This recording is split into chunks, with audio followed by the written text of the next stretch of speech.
નમસ્કાર. ગઈકાલે હું લુણાવાડા સેશન કોર્ટમાં હતો. એક સાયબર ફ્રોડના મ્યુલ એકાઉન્ટના કેસમાં એક યુવાનના અંગત મિત્ર એને અપ્રોચ કરે છે અને તેને કહે છે કે મારે વિડીયો ગેમમાં પુષ્કળ આવક આવે છે અને મારે આ આવક ડાયરેક્ટ બતાવવું નથી, એટલે તું એક એકાઉન્ટ ખોલીને આપ. અને આ યુવાન તેને એક સેવિંગ એકાઉન્ટ ખોલીને આપે છે અને તેનો એક્સેસ એને સંપૂર્ણ રીતે એને આપી દે છે. હવે થોડા દિવસ પછી એક સાયબર ફ્રોડ થાય છે અને એક સાયબર ફ્રોડનો એમાઉન્ટ એના એકાઉન્ટમાં ડિપોઝિટ થાય છે અને તરત જ પોલીસ આ યુવાનને એરેસ્ટ કરી લે છે.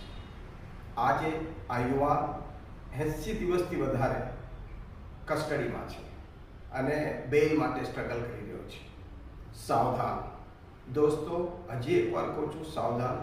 કોઈ તમારો અંગત મિત્ર હોય કે અજાણ્યો શખ્સ થોડા લાલચ માટે તમે તમારું ફ્રીડમ ગુમાવી શકો છો.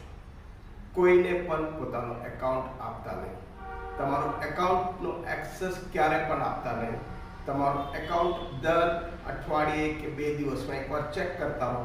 કોઈ પણ એક એમાઉન્ટ તમારામાં ડિપોઝિટ થયું હોય જે તમને જાણકારી નથી, તરત જ 1930 કોલ કરો અને આવા સાયબર ફ્રોડમાંથી બચો. સાવધાન રહો, સચેત રહો. Thank you. એડવોકેટ કે.